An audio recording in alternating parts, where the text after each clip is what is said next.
Hello. We are here today to talk about the sixth house, daily routines and the daily grind and all that good stuff.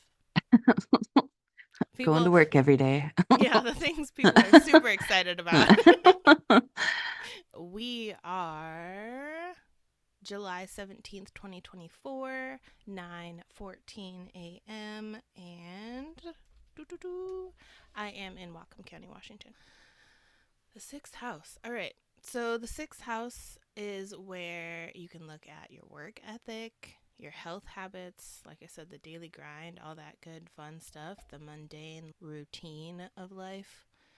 And then understanding the sixth house can provide a more well rounded approach to how you can get better at managing your daily routine, your habits, the things that make up life. hmm So, the technical side of the sixth house. So, this is the house where Mars has its joy. And I was thinking about what that means because some of the other houses are pretty clear. Like, oh, that makes sense that that planet's happy there. But I'm like, why Mars? And then the first thing that came up was like the military discipline. Like you think of mm when you're going to like boot camp or military school where they have strict routines and they're just like, hmm oh, 100 hours time. hmm When you have like strict routines. Maybe it's like motivation, like your motivation Mm. to get up and do, like wake up at 5 a.m. to go for a run or to do your daily eating right or going to work or if you're passionate about it or not. Because the thing about the sixth house, right, is it's day to day and you want to feel good about your day to day and your health and everything like that. So it's just Yeah, how much energy do you have to do the things you need to do every energy day? for sure. And the energy Yeah, for this. energy, drive, motivation. That all makes sense. That's very Marshall. You have to have the fire to get up and go. Maybe that's why my Taurus sixth house is like, I don't know about all that. This that set seems is like a kind of lot. nice. Like, So then I was thinking also we had Saturn who has its joy in the 12th house, which is directly across from the 6th. So it's kind of this axis of malefics. But I Hmm. mean, not everything is bad about Saturn, not everything's bad about Mars. They do kind of work in some sort of tandem partnership in a way, and that both Mars and Saturn can speak to health and illness. When I think about Mars specifically, it's like more how accident prone are you, or are you needing surgeries? Because Mars can talk about going under the knife surgeries and stuff like that. Or what just causes you weakness. And I think about Mars being the god of war, right? And like battle wounds. Like you're not Mhm. necessarily dead yet. You just maybe, I lost a finger. So I'm like, okay, it kind of makes sense there. And then I found this quote. I was trying to gather some more information on why Mars would be part of the sixth house. And I found a quote from William Lilly that says Mars shows our enemies, Saturn imprisonment, Mars shows the sort of death, and then Saturn shows the actual death versus Sun, Moon, Jupiter, Venus naturally rule over the life, health, and the healing of itself. So I'm like, okay, it's all food for thought.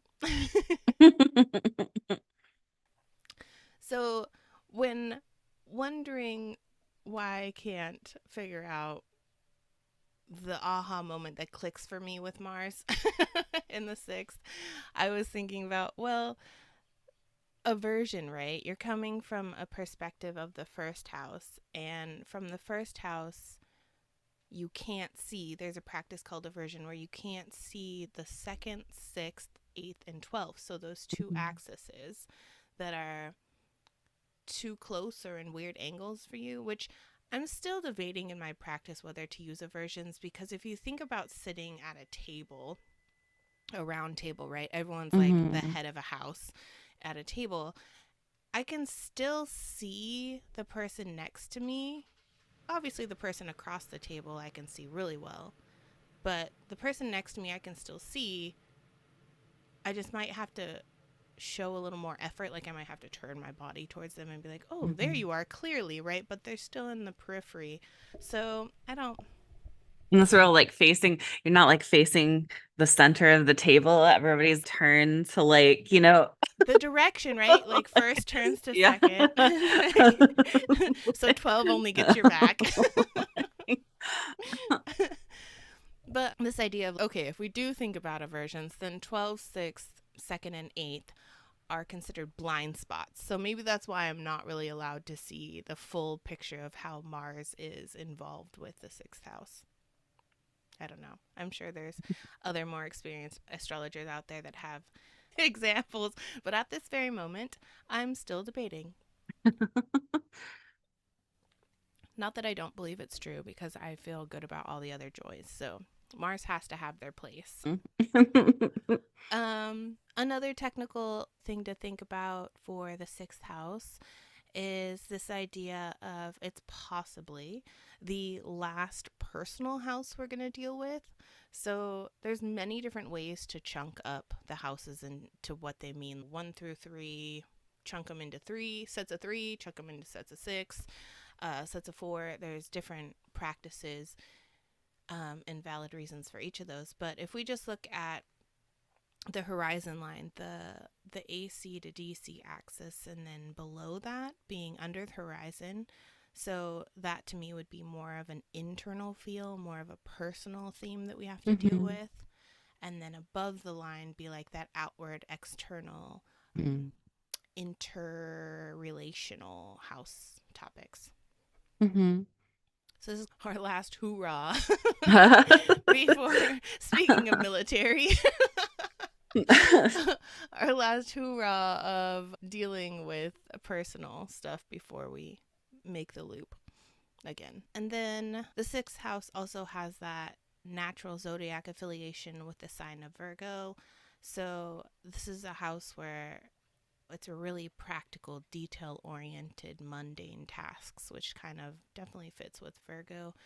Not that you guys are boring, you guys are amazing. We need you.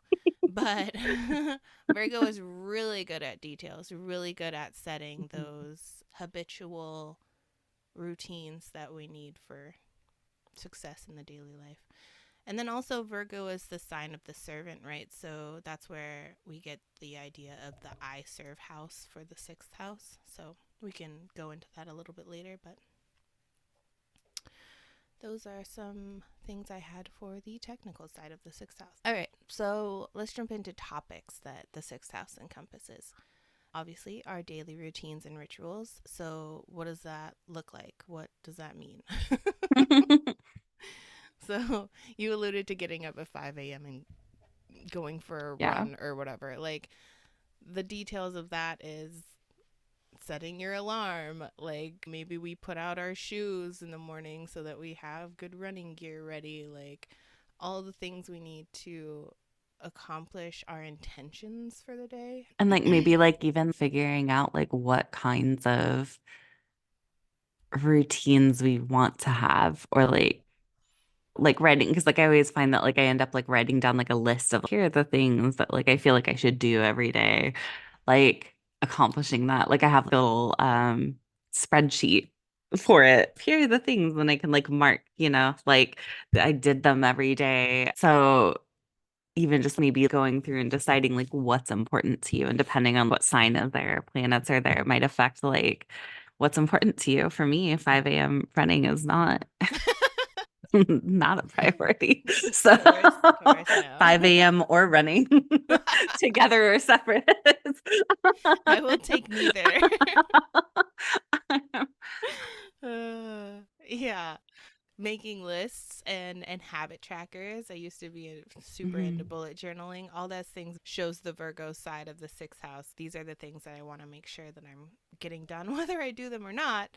These Mhm. are the things in a list format. So when we're talking about habits, and in the 6th house, we're defining, redefining, editing ourselves and our habits, because everything boils down to the habits we have in life. There's that quote where it's like, habits become your character. The quote is, watch your thoughts, they become your words. Watch your words, they become your actions. Watch your actions, they become your habits. Watch your habits, they become your character. Watch your character, it becomes your destiny, right? So it all just breaks it down to these tiny things we do on a daily basis. But going back, it starts at thoughts. So going back to, what are you thinking about how you do your day, about your habits? Are you thinking, maybe I should be the 5 a.m. runner? And how is that affecting you? We're not Hmm. thinking that. Once upon a time, when I was in my 20s, I had the energy and the desire to, Mm, to wake up at 5 the a.m. Mars. To go running. So going back to this idea of it's like the last personal house, and with Virgo's influence there and habits and stuff, I really think about this redefining of the personal character through habits. So if we go with the first house, you're born. The second house, you're like figuring out your body. The third house, you're starting to think and figuring out your mind. Fourth house, we're feeling, we're figuring out soul and like where we come from. Fifth house, we're deciding from the previous houses how we're going to express that into the world. And then once we put ourselves out there, the sixth house is like, was I too much? Was that not enough? Like, we're using that Virgo discernment to start editing and refining ourselves, basically, right? Like, we're self-critiquing in a way that's, I don't know, I don't think that's how I should be showing up. Maybe if instead of waking up at 5, I wake up at 10 and I do a light walk, that seems more fitting for me in my sixth house placements or whatever. Mm. And maybe because if fifth house is like your creativity and like the stuff that you're really drawn to doing, it's like, how do you actually implement that into your life, right? If you Yes, want to be a writer, right, in your fifth house, how do you actually make that happen in your sixth house? Because you have to like set up, are you going to write every day? Are you going to go to a coffee shop and write every day or write once a week? Or what is your like, what are your habits around that if that's what you want to do? exactly. Yes, perfectly said.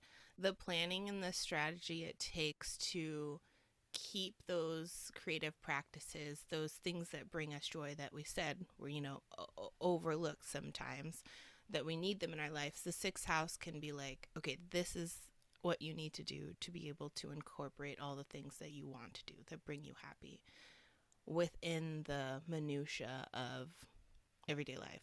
Because we all get wrapped up in going to work and stuff, right? But we need to Hmm. keep that fifth house stuff into play. So, yeah, that goes back to the planning. Okay, which days am I going to paint? Which days am I going to run? Which days am I going to sit down and make lists about other things I need to do in life? And then what systems and rituals do you have in place to make sure that we do those things? So, like I said, putting out your shoes if you are the runner, or having your easel set up really easily where you can just walk in when it's art time and everything's set up for you.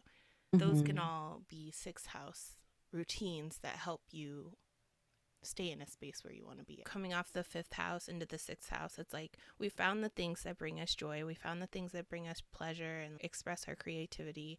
Now, how do we set the habits in place to continue this practice, right? So the sixth house can be really sobering. Like, okay, now we need to get down to the nitty gritty on how we need to go about our habits and analyze what we did in the fifth house to the point where we can continue it forward. So when I think about my relationship with the fifth and sixth house, like I've started painting and I'll get to a point where I'm like, oh, I'm really happy with this piece, right? And then I look at it like too long and I start over analyzing, and then I'm like, no, I just need to fix this one little piece here, and then I just overwork the whole piece instead of stopping where my creativity says no, it's done. I jump into the sixth house and I'm like, no, it's not done because it has to be perfect. So, but if we're thinking about fifth house in the terms of, say, like a new, fresh relationship and you're falling for this person, the sixth house can talk about how do you keep that romance alive, like a good morning text every day or little love notes you send, things that keep that romance alive. And then if we're talking about, say, fifth house in a sports lens, like, okay, I want to be a baseball player, whatever, then the sixth house is like, okay, what trainings, what skills, where do I need to practice, when do I need to practice to continue playing sports long term. So, sixth house can also talk about our day to day lives just in general. It doesn't necessarily have to be at work, but since most of us in America are doing the 9 to 5 thing or some sort of work, then it's most likely that your day to day life is going to be in the workplace, but not always. So what habits, both of us, we work from home. What habits do we have that keep those two parts of our lives, home and work, separate? What keeps us going? I have to Mm-hmm. have a to-do list on my desk, so as soon as I come into work mode, I know what I'm doing. What are your habits to move forward in progress? So, for people who can be involved with your workplace are all sixth house people. So, we're talking about like our coworkers, our bosses, our subordinates, whichever we may have, and then the routines and responsibilities we're supposed to be taking care of. I went to school for HR for a little while, so I always laugh at the little note at the bottom of a job description that says other responsibilities as assigned, Mm-hmm. right? So we're looking at all the things on our job description, but then also some other things that could come into play when asked to do that. And I think also it can show like when you have stuff like transiting changes in that, because like I was thinking about it and like Uranus entering my sixth house, right? And like being Mm-hmm. in Taurus was right in 2018, which was like, it was right around the time that I was going to graduate grad school. And that ended up being a huge change. Like it's still there. And since it's been in that house, right, the whole time I've gone from, oh, well, I had this really stable kind of like situation in Washington. And then it was like, okay, now I have to move and I'm like doing this job. And then it was like, I moved again and then I'm like doing this job and then I moved again. And so it was like this kind of like my daily habits and routines kept getting reinvented and upended and changed. Yeah. And then when Jupiter entered Taurus, that was right around the time that I moved. And so I started working from home instead of working in the office. And so I was working remotely. And so that also feels like very Jupiter to be like somewhere else, like Yeah. doing my jobs. And so I think that those kinds of things you can kind of see how things might change your routines because be in a routine for a really long time, really like that routine or something, and then something happens or it's like you can't do that anymore, or like you have to Yeah. change jobs or like things like that. So I think I was going to touch on that somewhere down if it was an example of mine. I don't remember, but I'll just bring it up now because that's perfectly perfect. So, it was just kind of like a technical aspect. So when we think about the third house as our immediate surroundings and our environment, right? The third and the sixth are square in astrology. And so basically that means there's always going to be some sort of tension. If you think of, to me, the best way to explain a square in astrology is when you're coming to a stop sign. Each one is coming to a stop sign. One wants to go this way, one wants to go this way, right? So you're immediately going to cross paths. So there has to be a way where you compromise. Either one person waves somebody on, one person has to go first. mhm, Otherwise, they're going to crash in the middle of the intersection. That's a square. There has to be, there's a tension there where you can't go and do the same thing at the same time. There has to be some sort of compromise. So if we're, like you said, changing our immediate environments, then there's going to have to be some disruption in the sixth house of daily routines. And vice versa. If we're changing our daily routines, we're most likely going to see some sort of changes in our immediate environments. I mean, this is kind of a really dumb example, but like I just started taking a bunch of vitamins and supplements. So that's a daily routine I'm implementing. How is that affecting the third house? Well, now my cupboards are full of my supplements. Like my immediate environment reflects that change in my sixth house. mhm. So that's a really good point. I also have a little thing in my cupboard with all of my many like supplements and pills. And then once a week, I have a little like pill thing and I have to put them all in there. I need to get Like one in of their little right those. place. I love it.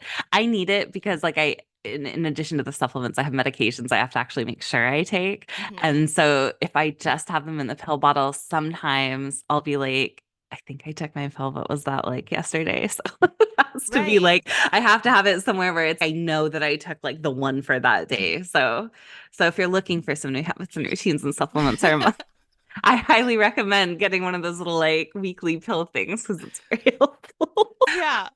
I've been looking for a pill organizer. I don't even remember what Hmm. they're called, but I want one that has AM and PM, and I haven't been That's able. what mine That's the has, one. the AM PM, where it's like you lift it up on either side. Yeah, because I have Yeah. some like the supplements I mostly take at night because you're supposed to take them with a meal or something.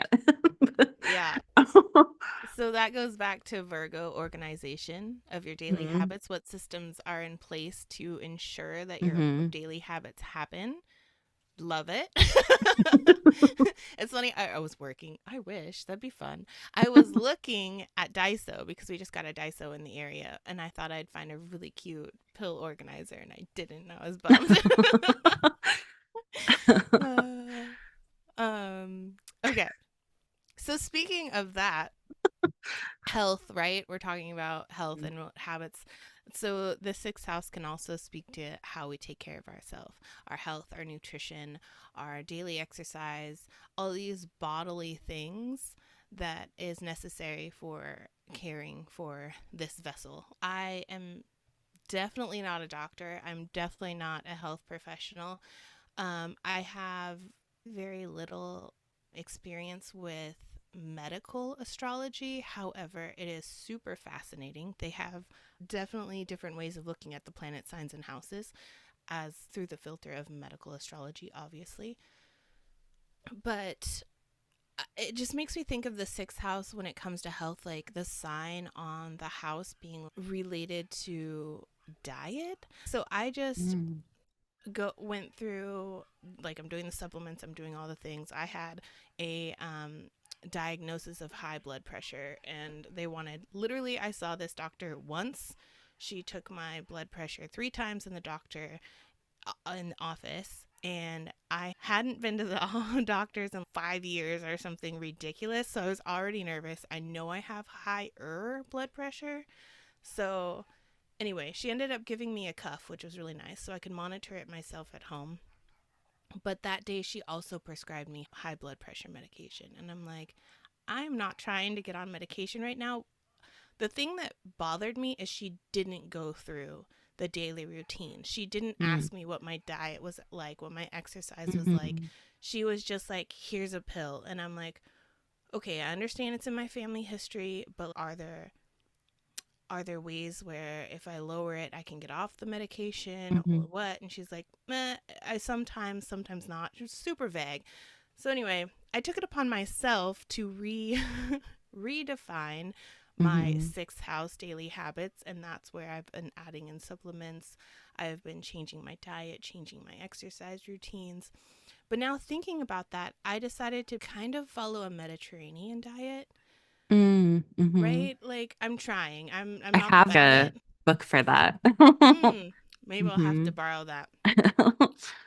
But now thinking in an astrology lens, I wonder if like water signs would be more prone to like better health with like seafood predominant diets, or Mhm. Taurus more not meat heavy. Well, there is, when I was looking for high blood pressure remedies or whatever and Mhm. diets that's good for high blood pressure, one doctor talked about this concept of just extreme. For a month, you do all carnivore or you do all vegan. You just shock the system at whatever thing you want to do for like straight. Just feed it the same thing for however long.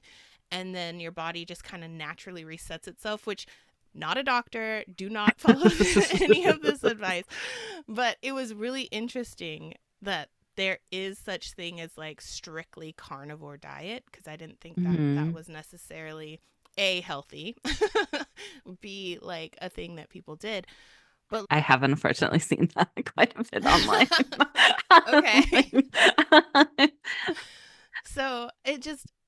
I don't have answers, but I think it'd be really interesting to look at the sign as to what your diet should look like. I feel like would earth signs be like more like plant-based because it's stuff that's like coming from the earth and then like I don't know. Yeah. I mean, I definitely like I feel, and I'll only give my own as an example because it's my own, but I know that for at least two other people in my life that this is true. That like within the sixth house, the sign that's there, the body part that it like rolls or whatever does Mm. have a pretty like direct like correlation at least, like where I've noticed that for me, right, I have a thyroid thing, which is in like the throat area and stuff like that, which is like Taurus. And then, like I said, there are other people in my life who like, I don't want to share their like medical stuff, right? But that where I've noticed that correlation with the sign that is like in their sixth house, the body part that it rules, that they have a kind of like something going on with that area of them or Yeah. something. And so like I definitely think that the sixth house can like kind of show some of the things that might like either be like a struggle for us health wise or like ways potentially that we can help ourselves health wise, probably. But Yeah. yeah, I don't know what those would be necessarily. So maybe I should eat. Well, I was vegetarian for a while, so maybe I should go back to that. The the vegetarian lifestyle for my Taurus sixth house. Maybe that would help. I also had high blood pressure, like to the point that like I was going like for like a year, every doctor I would see and my dentist and everything were like, "Oh my God, your blood pressure is so high." Like they were like concerned. Like they had these concerned looks on their faces every time they took it. And like at one point, like I had to get dental surgery and they wouldn't do the surgery on me at first because my blood pressure was too high. And so I had to sit there. They were like, "We're gonna shut off the lights and turn on some relaxing music for you and hope your blood pressure goes Aw. down." And it went down enough that I could do it. But now it seems to be fine. I went to my doctor and like it was fine. I just have high cholesterol, so I also should, yeah, I should probably do something about that. But Yeah. I do have a cuff at home to monitor. I had, yeah, we got one when I was like having the like really bad high blood pressure. I was like stressing. Yeah. Yeah. Within, I think, 2 weeks, I got it back in. Well, she wanted it at a certain range. And so I hit that in like week and a half, 2 weeks, and then I've brought it down lower since then. And I'm just like, see, we can do it, we can do this. We just, I'm not saying that blood pressure medicine is not important for people who need it. There are people who need it. I was concerned specifically with the fact that she didn't address my daily habits Mhm. because I knew my diet and exercise needed a lot of work. And so, just trusting my instincts. And I wasn't opposed to, okay, if I try my hardest at fixing the things I need to fix and I still, because it's Mhm. definitely hereditary in my family. So maybe later on down the line I'll need it. But I was able, and I'm monitoring it still. So I'm able to make the habits into things. Going back to your physical challenges, yes, I do agree with you that the sign in the house corresponding to body parts and stuff is really interesting. I have a Capricorn sixth house ruled by Saturn, and I think Saturn's a lot about like the bones. Let me Mhm. see. Is Capricorn and Aquarius different? So, Is it like the knees or something? Because I know Sagittarius is like the thighs. Like, oh, knees, joints. Okay, all of the above. Knees, joints, skeletal system, and teeth hmm, for Capricorn. interesting. Joints. Not necessarily my knees, but my all my joints pop ever since I was little, like my shoulders, my ankles specifically, which they told me growing up that my ankles popping was because of growth spurts and I have been taller, but like my ankles still pop. So, I don't think I'm growing at this moment. But and then definitely my back. So in my 20s, I found out that I already had arthritis in my lower back. So my joints are calcifying, which seems very Saturnian. And so, yeah, that checks out for Capricorn sixth house. And then, of course, any planets in there will also speak to that as well. Okay. The sixth house includes any places where you are under orders or subordinate. So we're talking about like work, employees, employers, unequal relationships. When we think about Virgo, I often think about apprenticeship because they're like getting into Mm. the nitty gritty details of whatever skill they're trying to master. And so, apprenticeship or dependence, stuff like that, can fall under the sixth house. And that brings in the topic of pets and small animals because they are dependent on us. And Mhm. if you think about that servitude aspect, they're here to serve us in some way, emotional comfort, maybe they're a working animal, whatever they are. And then we're here to serve them. They are dependent on us for food and shelter and water and all those things, right? I mean, I did get Snoopy during Taurus season. So I got Yes. him during Taurus season. He's my little Taurus. Yes. I love that. So when we're talking about these things that are ailments or illnesses in the sixth house, and also the fact that we have pets and small animals in the sixth house, one of my things, so I think Neptune is my only Earth planet. Um, Mine also. yeah. so so Neptune in Capricorn in the sixth house for me, and Neptune in medical astrology, I've heard, can speak to allergies. Mm. And for my sixth house of pets, my predominant soul dog was allergic to all the things, like all the things. And going back to this idea of the sixth house being an aversion to the first house, I had him for almost 10 years.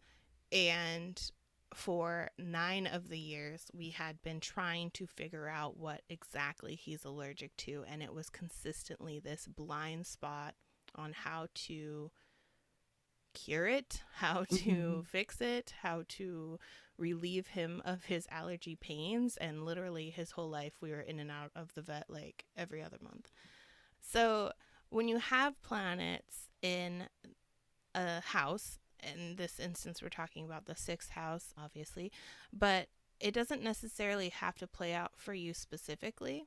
There are, which we'll talk about a little bit later, ways that my Neptune plays out in my sixth house, but that was a very predominant example of a sixth house person, my dog, and how the Neptune showed up for that other person, right?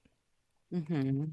Okay, so we talked a little bit about planets, and I think we'll touch on it a little bit more. But I just wanted to bring up the idea that if you have a lot of sixth house planets, this can kind of show what we like to call like public servants. And so when I think about like an Aries or a Mars, I always like to think Mars as like advocacy. And so when we put that energy into a public servant, we can find somebody who'd be really good at law enforcement or firefighters or military people, something like that. And then if we're looking at the sixth house through a lens of Aquarius or Pisces, where we're more like this humanitarian, cooperative type feel, this could be good for like social work or mental health, which I think would also be good for Scorpio probably, but like nursing, stuff like that. And then if we have more mercurial sixth house, maybe Gemini, Virgo, we could think about school servants and think about principals and Head Start teachers and guidance counselors and stuff like that. And then Scorpio, Pluto, or any sort of connection outside of the axis of the 12th house, obviously, because everyone's 6th and 12th, there's going to be an opposition there. But if we have a more concrete example of a connection, say the ruler of the 6th is in the 12th or something like that, then we can deal with like community service people, homeless shelter managers, domestic violence people, like I said, the mental health therapists, stuff like that. Hospice. Ooh, hospice would be a good Pluto sixth house. Do you have any cool examples of how your sixth house shows up for you? So your Taurus. Oh, so you do have the ruler, Venus, in the 12th. Mm. That's true. Which That's is true. also ruling your Should be 11th. like the nursing. Yeah, I mean, yeah, the social Oh. work part of that definitely comes into play at some Mm. point. Like maybe you were not necessarily a sixth house perfection, but just like activating the sixth house or Venus at some point during that time. Well, it was while I was working because like we talked about it in the fifth house episode. That's when I started at Life Care. During the sixth house perfection year was when I was like working there, like that full, yeah. So Ooh, so I was right. I wonder if you started fifth house and you started in activities, and then when you transitioned into That's sixth true. house is when It you would went have into been, social yeah, work. it would have been when yeah, went for Ooh. so yeah. So I went from being doing the creative thing to doing the more like actual counseling social work sort of role. So yeah. Super interesting. That's true. Yeah, I don't know.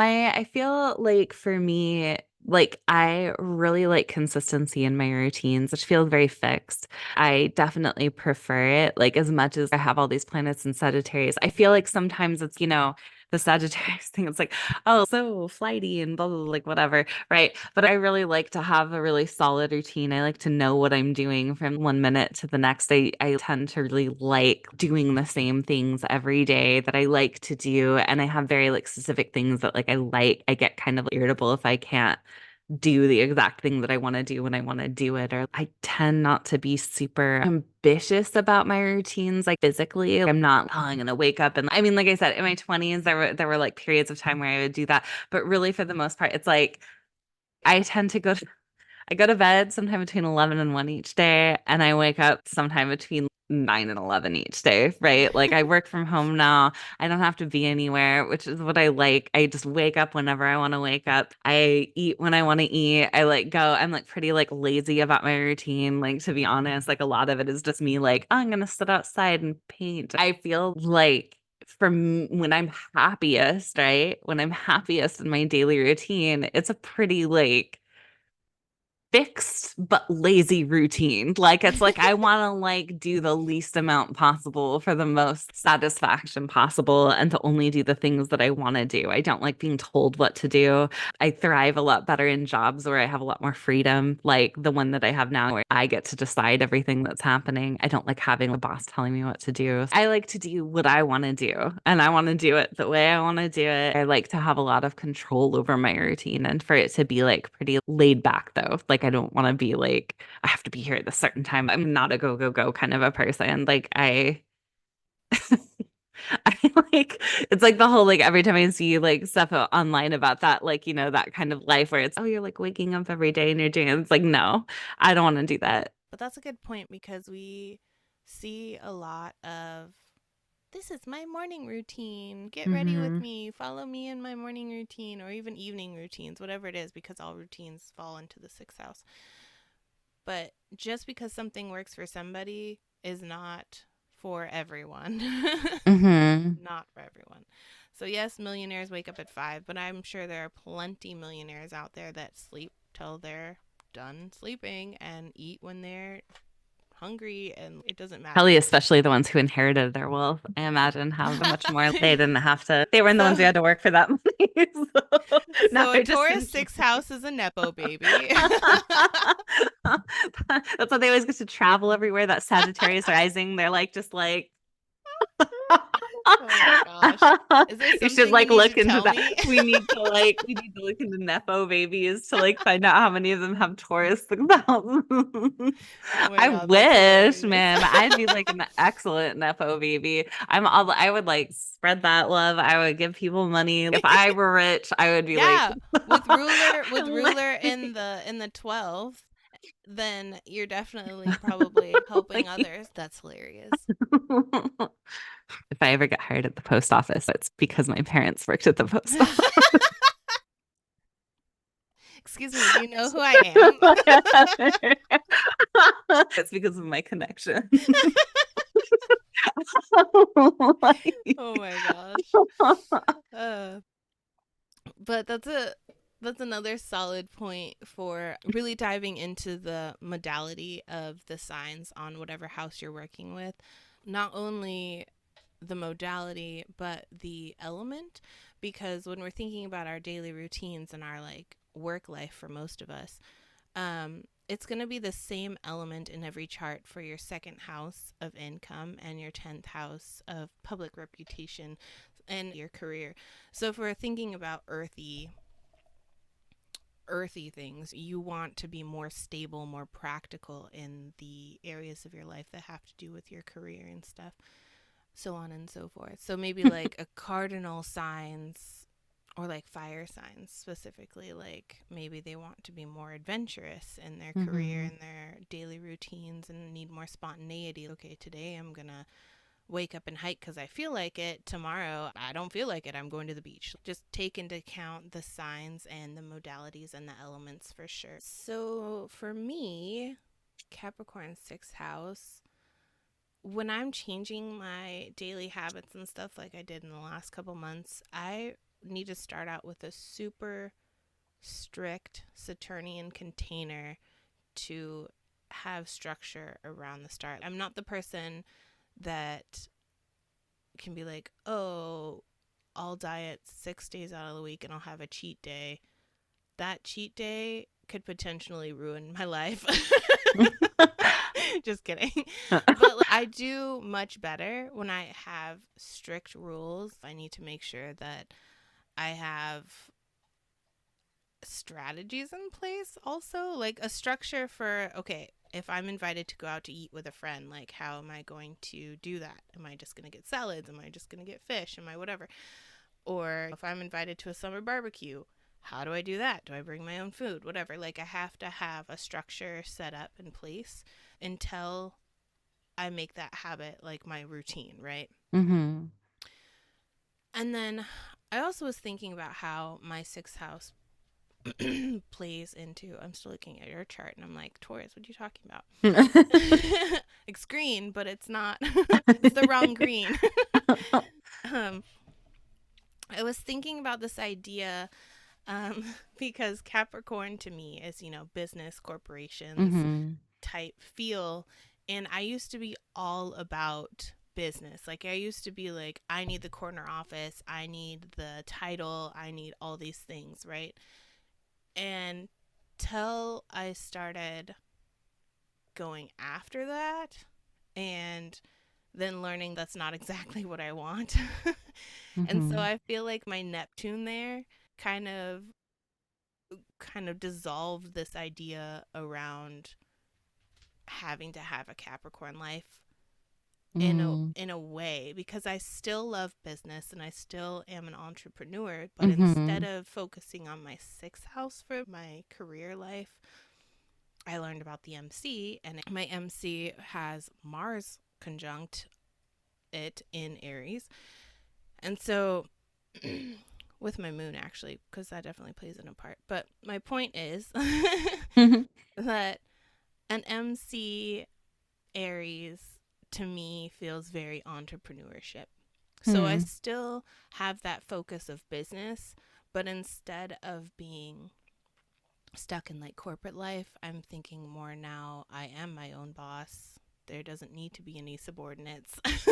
Mm-hmm. And how I'm sure my Neptune at some point played into my disillusionment of the business structure that I thought I wanted. And then also, when we're talking about just people showing up in certain houses, I actually have had a few Saturn ruled, at least right now. One of my Mm-hmm. bosses is a Capricorn sun, and she also has a moon in Aries with an MC. So she is very much like me in the aspect of she allows my fluidity and structure with that Neptune there. Like, Mm-hmm. I'll get my shit done. I'll do the Capricorn ambitious thing, but I need the Neptune flow of like, I'll set my own schedule. I'll do my own thing. Just trust me. So she and I mesh well together when it comes to sixth house stuff. And then my boss before this at the furniture company, he was an Aquarius sun, so another Saturn Mm-hmm. ruled higher person. Right, we're bringing that layer of hierarchy bosses. Mm-hmm. That's I don't know about interesting. anybody else though. I don't know any of my boss's signs or anything. I can't remember if I've ever known their birthdays or anything like that. But I guess I do have a lot of Taurus is the partners that I've lived with have been Taurus partners, or I had a Cancer partner, which is my eighth house, so shared resources. But a lot of the Taurus people in my life have been romantic partners who are Taurus, and they tend to be the ones that dominate my day-to-day routines, like where Mm-hmm. I spend a lot of time with them and they really have a lot to do with how I am day to day in my life. Because like it's not just like in those situations with the two people that I like like the person that I was with and the person that I'm currently with, we just spent a lot of time together and they were like always at home, right? So like my current partner works from home and then my past Taurus partner had the period of time where he was unemployed. And so he was at home a lot. And so them being there all the time in my day to day really affected like my day to day routines or how I go about my day. So that is, I think, where I most would notice other people in my life, or like Snoopy, who has even come to work with me before. When I first got Snoopy, he used to come to work with me. So, And he fits the sign and the house because he's not yeah. only your little minion, your little pet, Hmm. but he's Taurus, so that's Yeah. perfect. And of course, just like pets in general, they do dominate your daily routine depending Hmm. on who they are.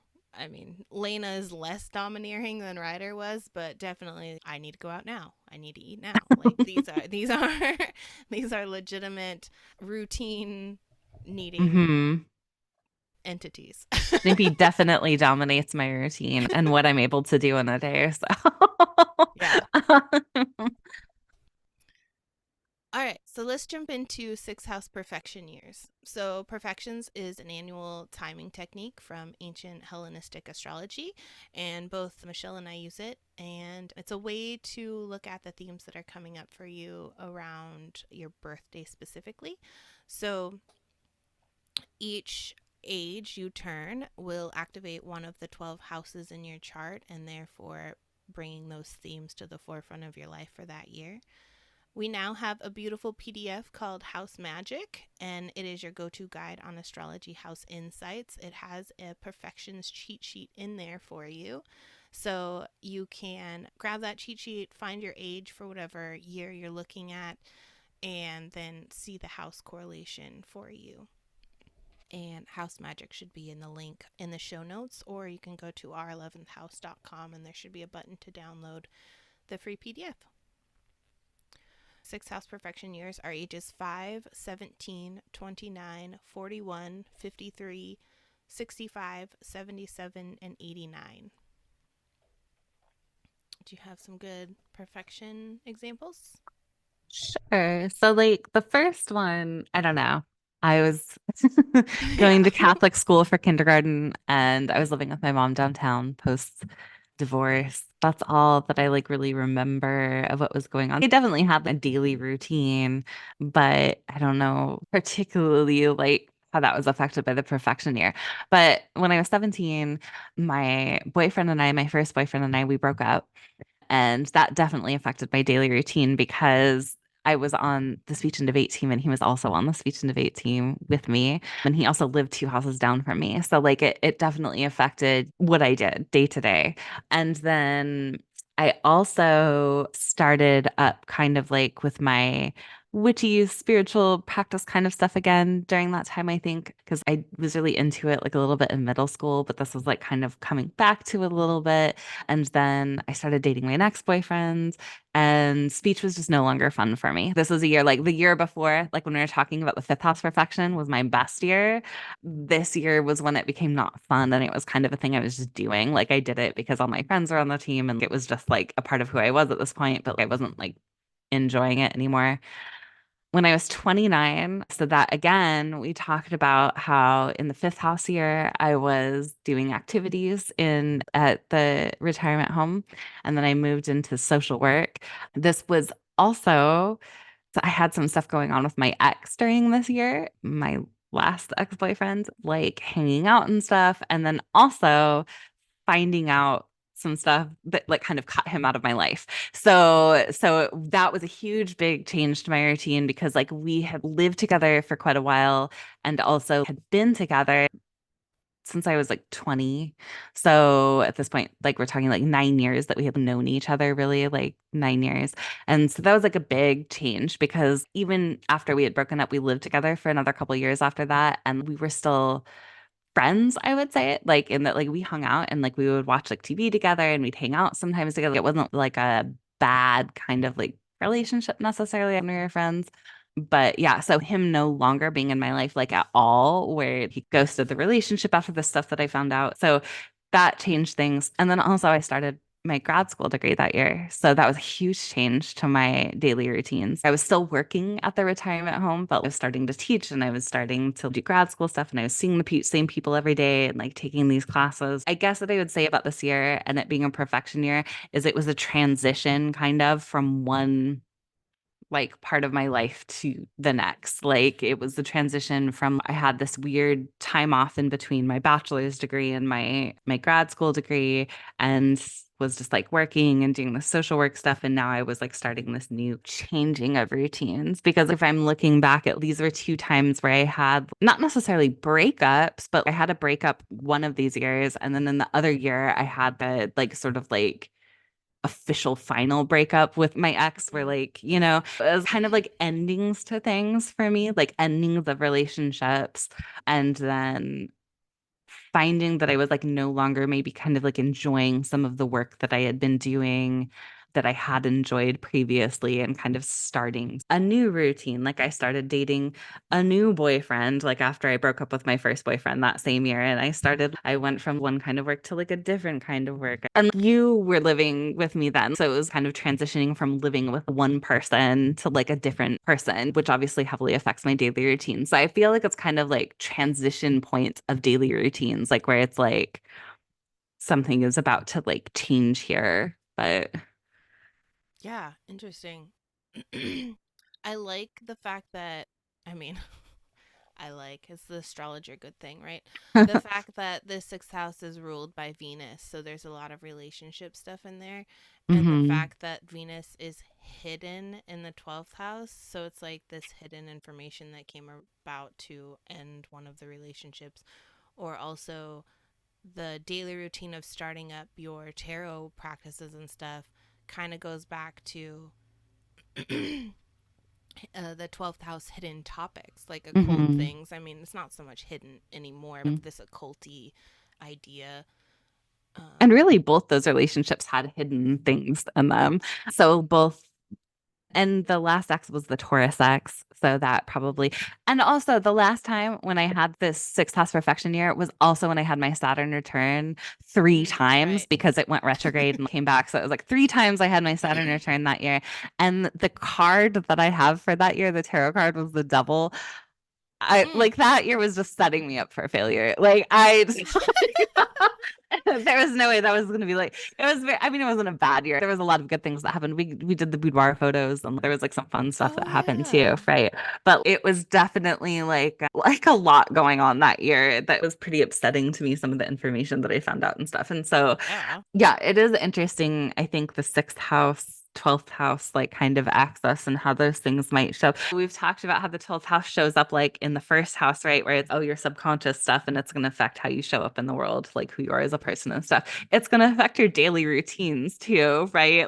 Because this stuff that's in the background Mm-hmm. running is going to affect like what you're able to do in a day. Because I know when I'm really struggling with my mental health and stuff, with like depression or anxiety, that for sure affects my daily routines, right? That's a huge thing for me in my daily routines. So, yeah.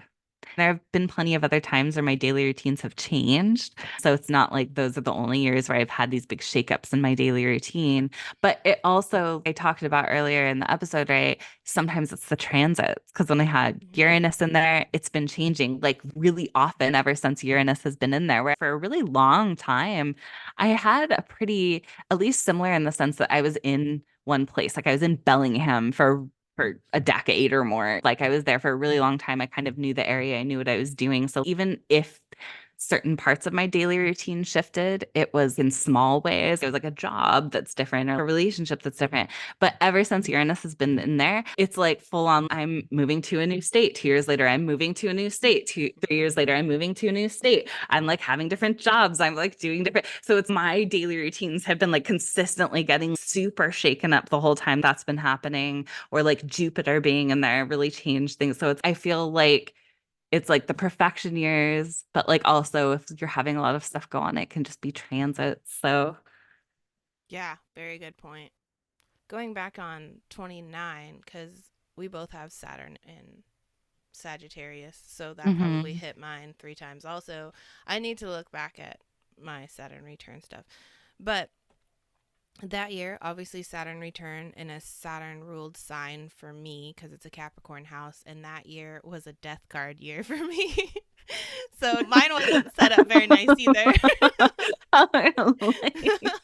uh, um, and then of course my son too is in a Saturn ruled sign. So that year, I had the end of 2015. So this is 2016 we're talking about, but my birthday is February. So I had been working at the job with the Saturn ruled boss for a few months, but specifically this year, I was so upset with my daily routines and how this new job was playing out for me that I cried almost every single day, whether it was when I left work or I sat in my car on my lunch break and parked somewhere and just cried so that I could finish out my day. I felt extremely isolated for like 6 months of that year and alone at work, which is very Saturnian.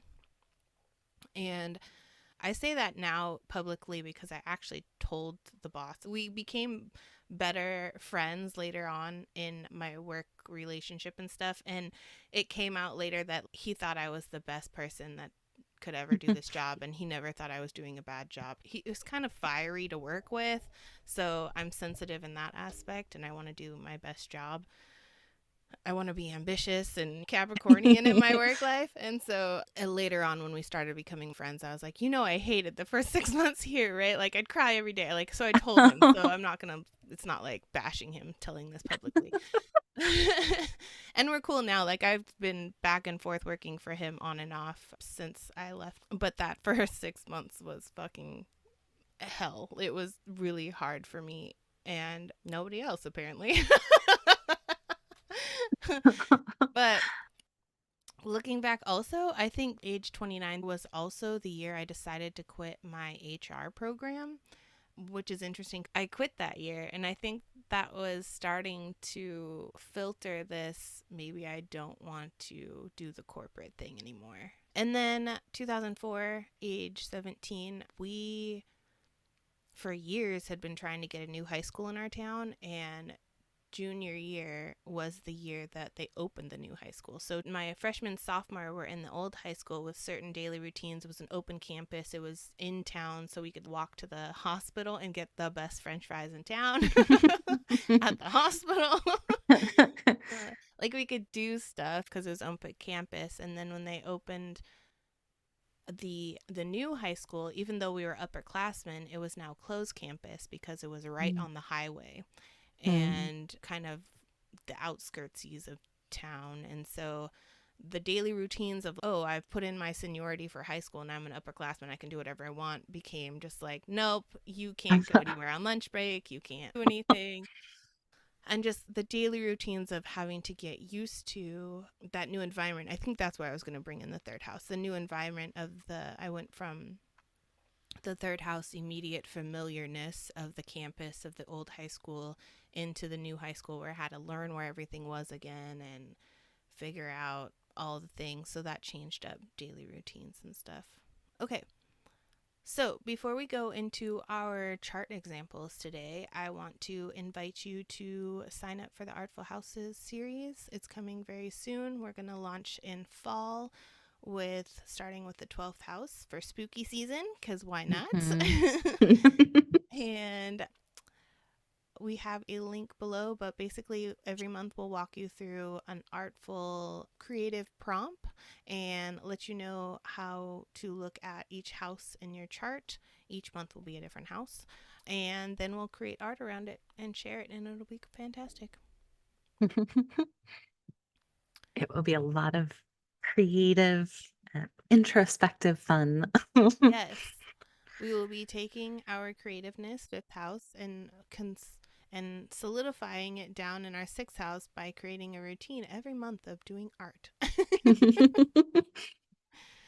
Today we are looking at RuPaul. My girlfriend loves RuPaul's Drag Race. I watched quite a bit of it since we've been Oh, together, actually, perfect, because we're because also looking she at the drag race. because she really likes. I mean, I really like it now too, but like it's like she's like really into it, and so yeah, Yeah, we it's watched quite a bit of it. fantastic.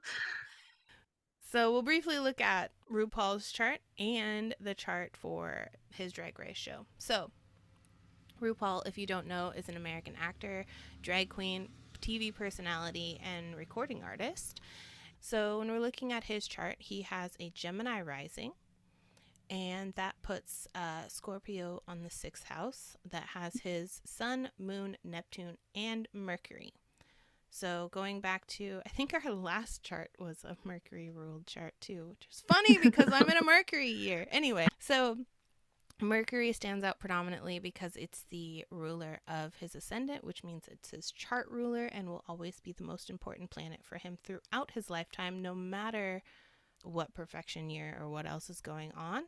Mercury is going to be important, and it is placed in the sixth house of daily routines and all the things. Neptune is in the sixth house, and it is ruling his 10th house of career. And also has a co-ruler Jupiter in the 8th house of shared resources. So that's interesting to think about when we start talking about this stuff. Because we got Sun and Moon in the 6th house and the ruler of the ascendant, basically all three of his big three show up in his 6th house, which is super important, right? Specifically his Sun, because RuPaul kind of is his own brand, right? So he himself is showing up predominantly in his work life because he is the brand. He is the focal point in the work life, right? So this is also probably the place where he finds his truest and highest expressions of himself in his daily life and work life. I also love that he's a Gemini ascendant, kind of gives him this clear ability to appear in the world as shape-shifting, right? Mercury, we talked about that as being a shapeshifter. So he's clearly coming in and out of drag and changing his outward appearance often. And I think that's really cool for a Gemini ascendant. Yeah, the twins, there's like him Yeah.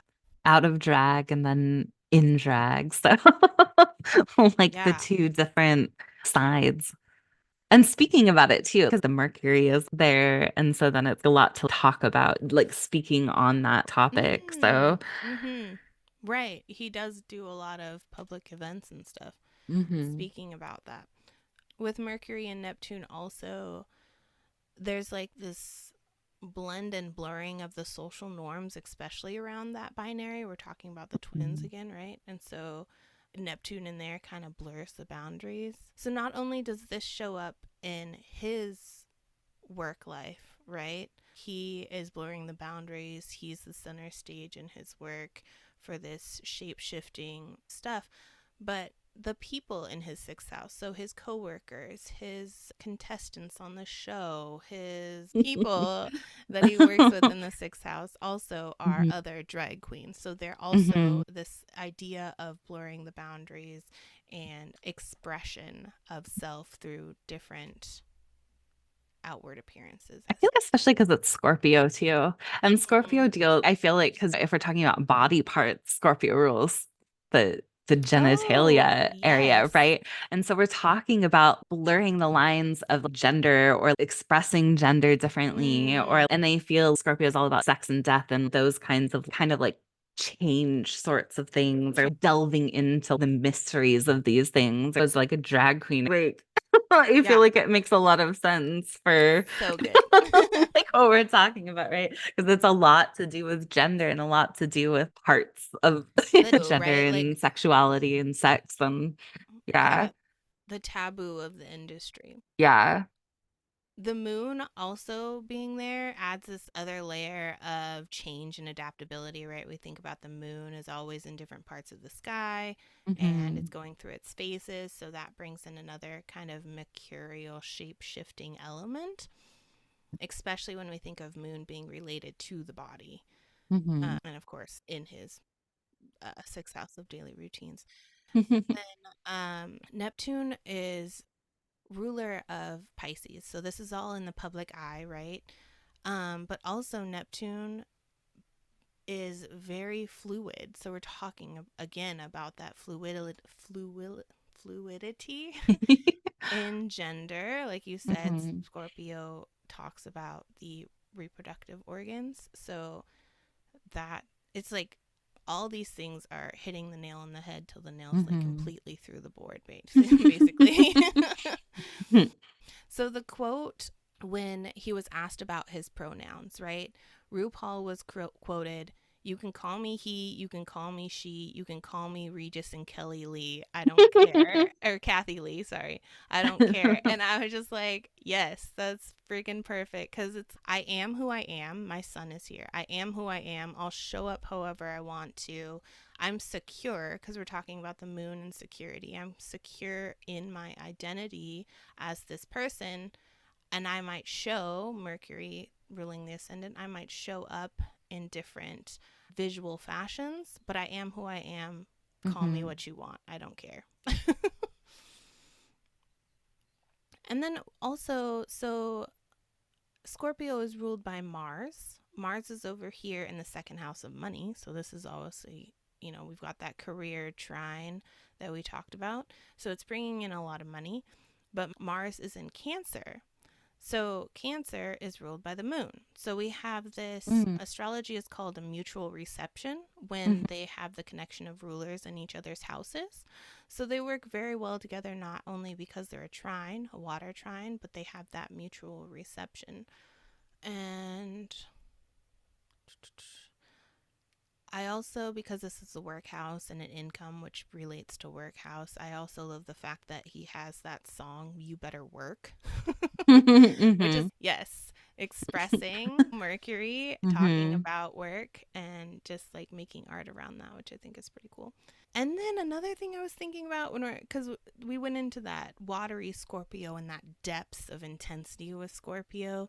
If we think about the sixth house as this act of service, we talk about the public servant roles that can happen.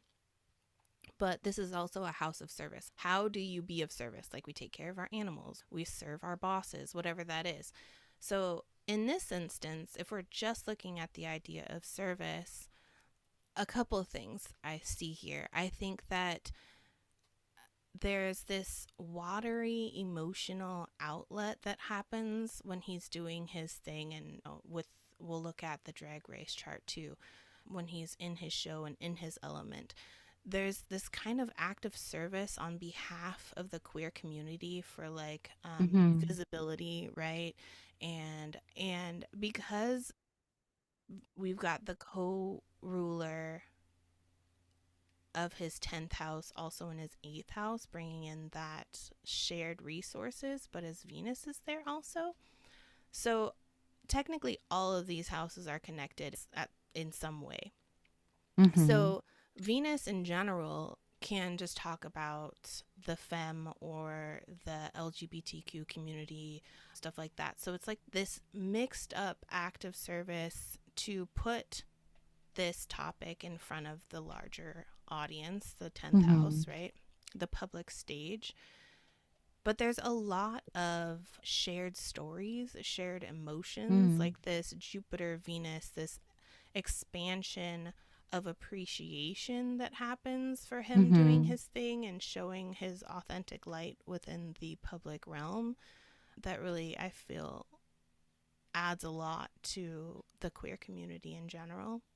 And helping to lift up other drag queens, right? To help them with their Exactly. careers and stuff, giving them more of a spotlight and stuff. So they become more visible. Yeah, absolutely. And there's a lot of stories that come out when you watch the shows, either coming out or transitioning stories of the contestants and people that are shared, like this depth and look. Like, we're not just looking at a fun, yay, it's a fun drag show. It's no, these are people's daily lives. These are the things Hmm. that they have to deal with. This is very Scorpio intense, emotional topics for people Hmm. dealing with their families. We've got the moon there reflecting on how they've had to talk to people in their lives about their choices in career, their choices in lifestyle. And I just think with Pisces being involved publicly, it's like this showing of an interconnectedness or a unified community all being Hmm. brought to the forefront, which I think is really cool. I mean, it's interesting that like almost all the planets are in like water or like earth signs. And so it's like Mm. this like he has so much going on in 2, 6, and 10 for like career and stuff like that. But then the other two places where there are like quite a few planets are like Virgo and Capricorn in the fourth and the eighth. The fourth is like this like lineage of like where are you coming from, Mm. and maybe not just ancestors in the sense of like personal ancestors, but ancestors like within the industry, right? Who are the people who like, because there's such a history there in Mm. that community, right? And then the eighth, sharing those resources, right? Like you've made it big. And so now you're using this Jupiter expansiveness in this eighth house to share resources and help others. So, Yeah, absolutely.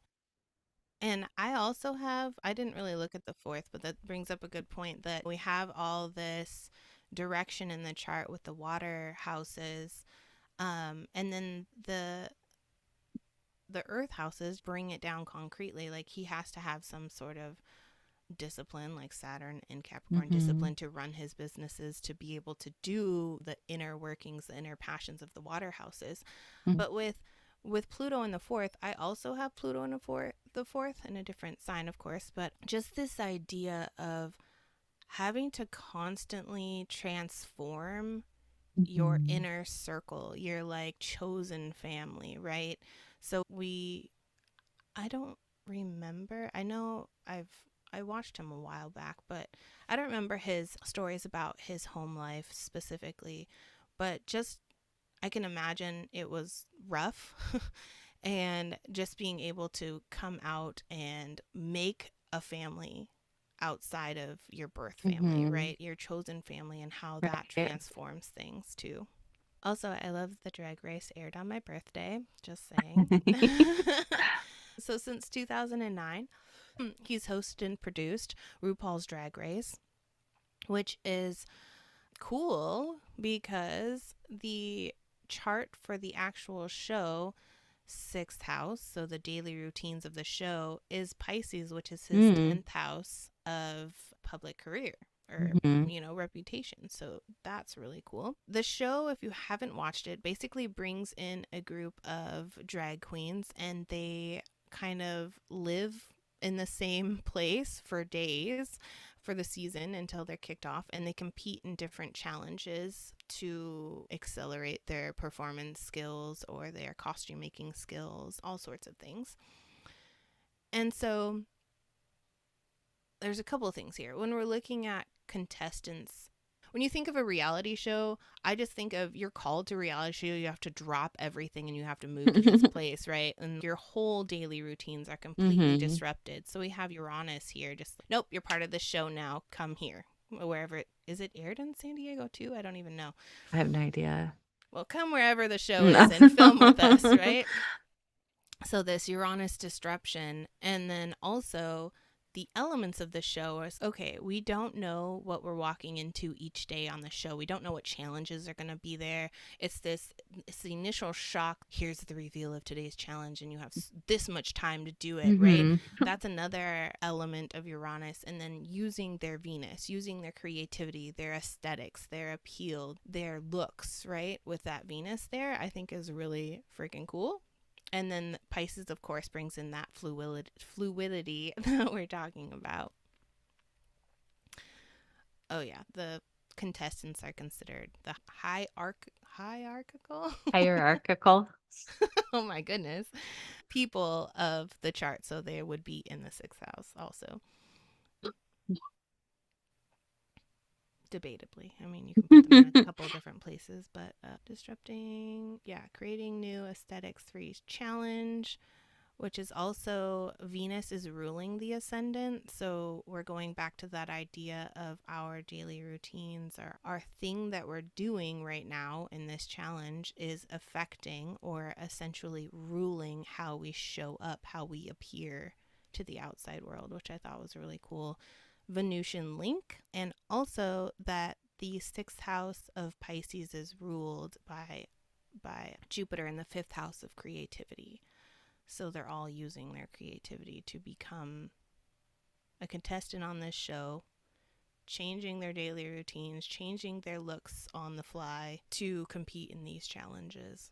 Mm-hmm. And also maybe in the fifth house, it's interesting that Chiron is there. So it's like kind of turning this wound into something creative, right? Like it's like an area where you like feel particularly like,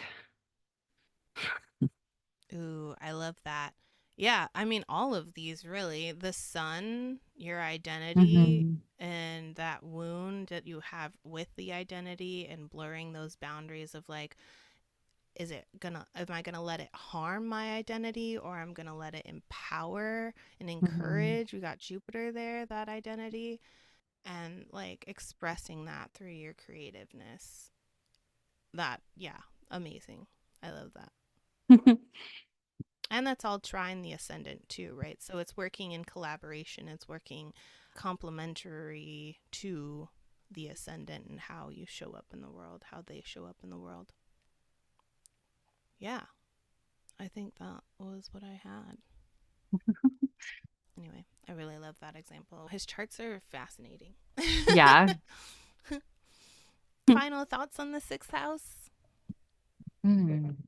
I feel like that's a house that like I'm always like I'm really good at setting up routines and I'm not great at follow through and I need to get better at that because I definitely will do better when I'm in a routine. I think it's a good idea like when you're looking at your sixth house to go in and like figure out what's the best way for you personally to set up a routine. Because I think too often, especially with social media and stuff, right, that we see all these people living their best life, at least for the gaze of social media. We don't know what's really going on there, but at least like in terms of what they're showing up on social media, right?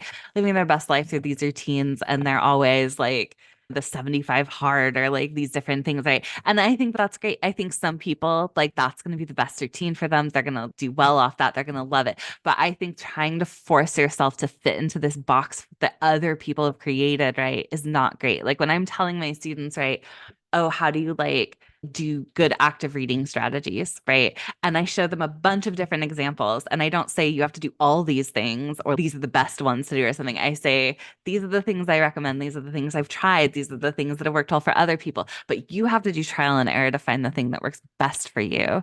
And for me, right, what I found works really well for my routines and the ones that I stick to are I kind of make a list for myself of these are the things that are really important to me to do each day. And I make that list and I just have the list there and I like to check stuff off the list, but I don't say it has to be done by this time or that if I don't do it one day that I've failed because then whenever I've done that, I just give up. Once I lose that streak that I'm on, right? Like where I'll start and I'll be doing really good and I'll do perfection for 2 weeks or something, but then I'll fall off for a day. And then it's so hard for me to get back to that perfection that I kind of tend to give up. But I've found that if I give myself that grace of like, well, I want to shoot 70% of my goals each day, right? That's what I'm shooting for is I want to get a C because a C is passing, right? So it's I'm like I'm trying to do not perfection each day, but to do the best I can each day. And some days, if my mental health sucks, I'm not going to be able to do as much, right? But other days, I have a ton of energy and it's like I'm going through and I'm getting so much done and I feel really good. And so it's like, I think giving myself that flexibility of like,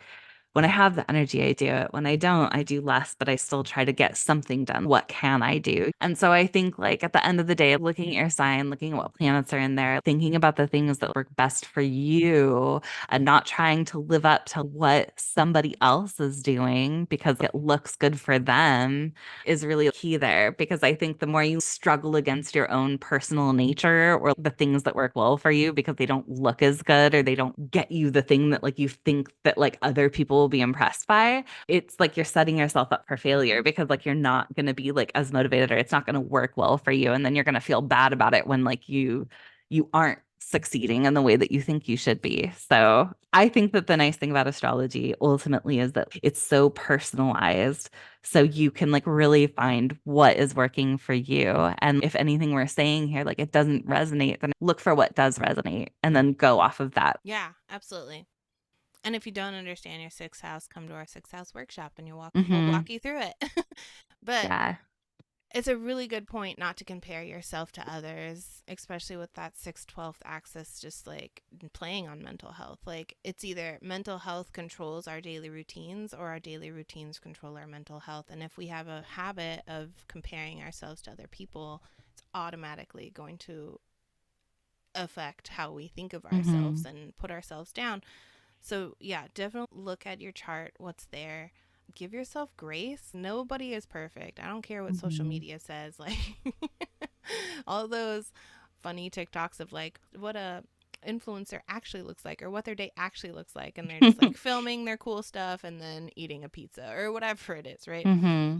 So, give yourself grace. I like the idea for anybody of a C is passing. So, Hmm. what I do instead of that chain of marking off the calendars and then I break the chain of X's, you just feel like shit and you don't want to start over again. Have a T chart instead of one side's yes, one side's no. And if you did the thing that day, put a check in the yes. If you did not do that thing, put a check in the no. And then throughout your time, as long as you have more checks on the yes side, you're passing. You're doing your Hmm. thing, right? More often than not, you're completing your daily habits and you're going to be moving yourself forward. So if we think about Virgo's affiliation with the sixth house, Virgo is really good at looking at the details. But what that means to me is not critiquing yourself to the point where you're like, I only lost zero point 0.1 of a pound. I suck. It's looking at the small things. What Hmm. small steps can I do each day? Set myself up for success in the long run. The small steps are where Virgo thrives. Like they can break it down to that minutia that's like, nope, this is the it's like the 80/20 rule. This is the 20% of work I need to get done to get the 80% result, right? Hmm. So the smallest things set us up for success in our daily habits and make use of those planets and that sign and that modality Hmm. and that element to really hone your craft of doing you because your habits, like we talked about, just add up to your character, to your everything, right? Hmm. So, yeah, the chart is perfect. The chart is perfect. I think my mission in astrology is just putting the power back in people's hands because we're the only ones that know our life and our chart as intimate as we Hmm. do. But our job here at the podcast, you and me talking through these ideas, is to just translate and decipher the symbols Hmm. and the crazy language that you see into tangible, like, this is the little aha moment I need to make my Hmm. sixth house click. Like, that's Yeah. what we're here for. You have the power to do the thing, to find the thing, the trial and error you need to make it happen. So, yes, love it. Yeah. All right. If you're enjoying the podcast and you want to let us know, you can leave us a review or even a voice message or chat message on our11thhouse.com. And you can also rate at any of your favorite platforms like Apple Podcasts, Spotify, all those things. Let us know how we're doing. And we'll see you next time. Bye. Bye.